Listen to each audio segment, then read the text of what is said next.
What makes you think that Secretary Hegseth could actually be dismissed?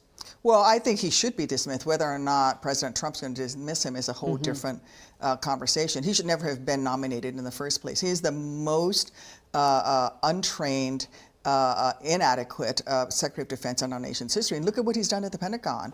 It's in turmoil. He lost his top staffers within a matter of days. He's now put classified information on an unclassified chain, and he's put our nation's national security at risk. He says no war plans wasn't classified, but it was sensitive information. That's part of this ongoing Inspector General probe, as I understand it, into his conduct. Do you have any timeline, any sense of how seriously that's being taken and when the results will be seen? We don't have a timeline. It is very serious. Let me make it clear what he did.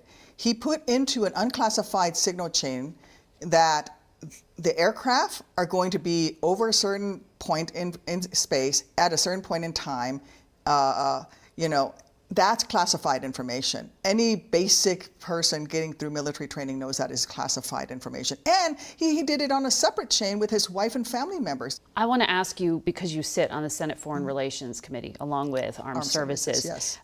What you think is going to happen to Mike Waltz, who is now being pushed out of the NSA role and into this job as ambassador to the United Nations. That's arguably a pretty important post.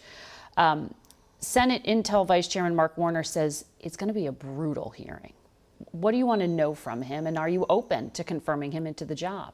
It will be a brutal hearing.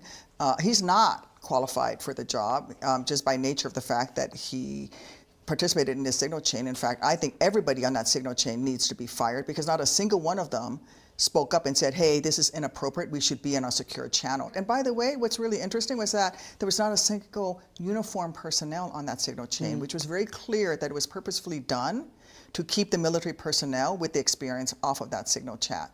Now, Mike Waltz is doing what we call, he is failing up, right? He is failing in his job and getting promoted to be ambassador. That's not what our nation needs at the United Nations. Mike Waltz served this country in uniform as a Green Beret. He was a lawmaker. You think he is incompetent and you're not open to voting for him at all? I'm not open to voting for him, no, because he's already demonstrated he's incapable of doing the most basic thing, which is handling classified information.